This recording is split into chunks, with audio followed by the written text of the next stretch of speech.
Well, this you'll know this, and you're familiar with this, and the great thing around this is something called pattern interrupts. I love pattern interrupts.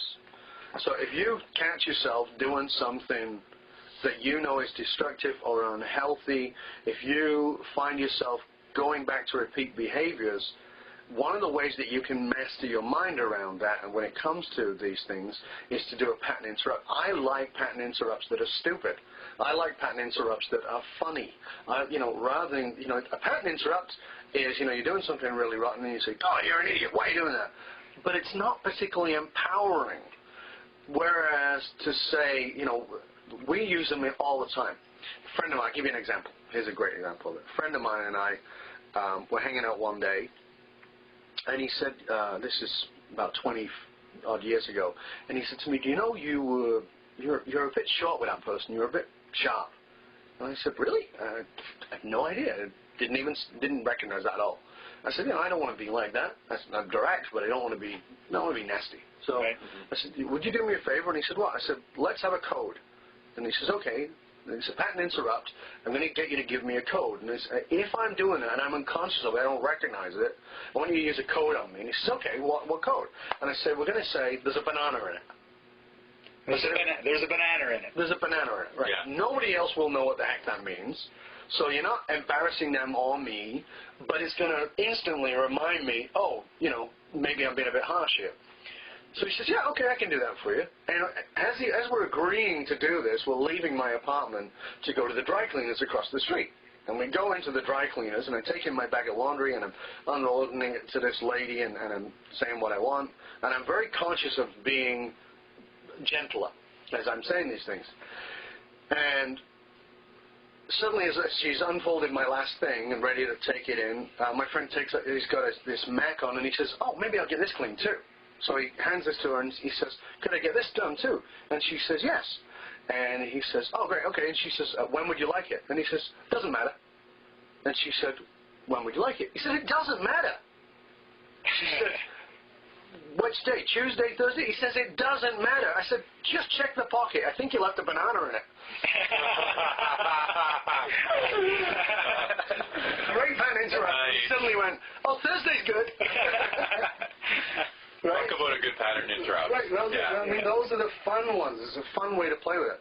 So what we're talking about here is understanding that you can start breaking the way these synapses fire together, the way that chemistry fires in your brain, so that you stop breaking the addictive behaviors that show up a lot in relationships. Because you'll notice that your worst behaviors are with the people you are most familiar with. Right. Yeah. Right? Because we're talking about relationships here. Yeah. So that's where they show up. So if you've got good friends and you've got people in your life who love and care about you, developing those things together are a really great way to help you break those patterns. Yeah. Because, one of the things is, years ago I gave some advice to a friend of mine who was saying about going out. He said he always blew it when he went out on a date. He said he didn't know what he did, but he just blew it. And so I said, I'll tell you what, this girl you're going to go on a date with doesn't know me from a bar of soap. I'm going to sit next to you on the next table. I'm going to listen to you. I'm going to be taking notes, and I'm going to come back after the date, after you've blown it, because he's already preset that he's going to blow it. So he's already decided that. I'm going to help you to figure out what it is.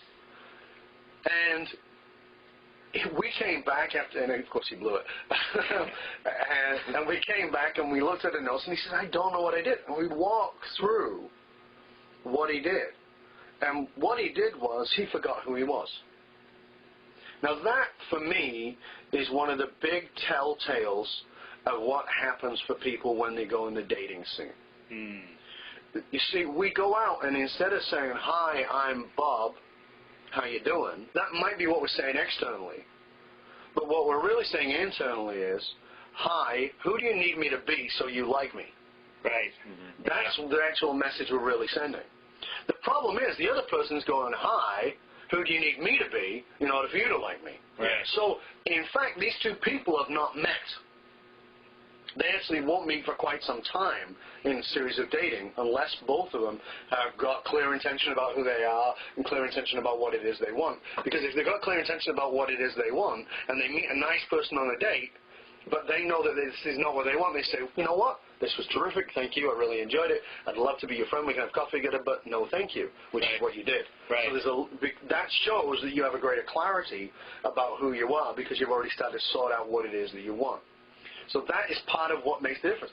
He was blowing it because every time he wasn't him. And all of his friends and our friends who were women would say, I don't get it. Why don't the white girls wouldn't date you? You're a great guy. Right. But he never showed up. Right. So that's part of what happens in the dating scene is we don't show up. So as I said, now let's flip that around to being in relationship. Right. Being in a relationship, what happens is now we only let them see our worst behavior. So we tend to, in relationships, we take the other person for granted over a longer period of time. We tend to not pay attention to our behavior. We become unconscious, and we let them see the worst of us. So how does that look? You're single, you show up as somebody fake. You're in a long-term relationship, and you only let them see the crappy side of you because you're not bothered to pay attention and be in gratitude for the relationship that you have. Right. So you really don't show up in either case. Exactly. So are you there in either place? No, you're not really there in the true sense of who you are. So again, it's interesting because we're going back to the previous podcast. You have to have clear intention, not only about what you want, but about who you are. Right. And that's why we talk about in our relationship program, big controversial subject, we talk about in our program, we teach compromise-free relationship. Compromise-free relationship. How many of us grew up with this idea that the only way to have a great relationship is you've got to compromise up the yin-yang? Right. Well, I'll tell you what compromise does. Compromise leads to resentment. And resentment is relationship cancer. It'll eat it away. Yeah. Because compromising is account keeping. Oh, so, I'm going to my mother's. No, I don't like going to your mother's. Well, I want you to come with me. Okay, I'll go, but you owe me one. Right there, compromise, resentment, account keeping. Yeah. Next time, I want to go to the game. Oh, I don't want you to go to the game. Why don't you stay home with me? Well, I went to your mother's with you, so you're going to let me go to the game. What is this? That's not a relationship. Yeah. That's a bad negotiation. What we want to do instead of compromising is to cooperate. Now, cooperation is completely different because it becomes a co-promise. Right? We promise together. Yeah. So there's no account keeping. I don't keep any accounts with my wife. I can't tell you all the amazing, wonderful things she's done for me as gifts. She couldn't tell you all the amazing, wonderful things I've done for her as gifts. They're not, I did this for you, so you owe me. It's a gift. So if I do it and I can't let it go, I can't do it. So I have to be able to do it not holding any account at all. So a compromise-free relationship really means that I don't have to give up anything of me. And what happens in these compromised relationships is I got to give a bit of me away, and you got to give a bit of you away, and eventually we'll wear each other down into this sort of mucky ball of something that's supposed to be our relationship, rather than I'm a whole, you're a whole, and what we teach is there's a third entity called the relationship that we both feed into. Very different. Nice. Very, very different way to look at relationship. So instead of having less of us, we actually end up with more of us feeding into a separate entity called a relationship. Yeah. So co-promising rather than compromising. That's cool. I've never heard of it put that way before. No. Yeah, Totally some new material, yeah. Definitely. It's reminded me of a conversation I had with a friend of mine, and she said that she met this guy on a date. First time she met him, he pulled out $500 and said, "Here." Wanted to give her $500 to stay on the date with him, right?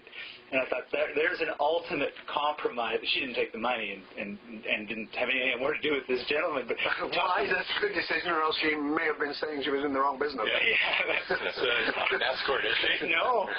It was just amazing, right? Yeah, but I mean, that's an example of what does it, how much we want to trade ourselves rather than just show up. Yeah. And it's so much easier if you show up. Yeah, but people are afraid to show, and it's very simple. I said earlier that people say, instead of saying, "Hi, I'm Bob, how do you do?" we're saying, "Who do you want me to be?" So the reason that people don't show up is because they're afraid that if they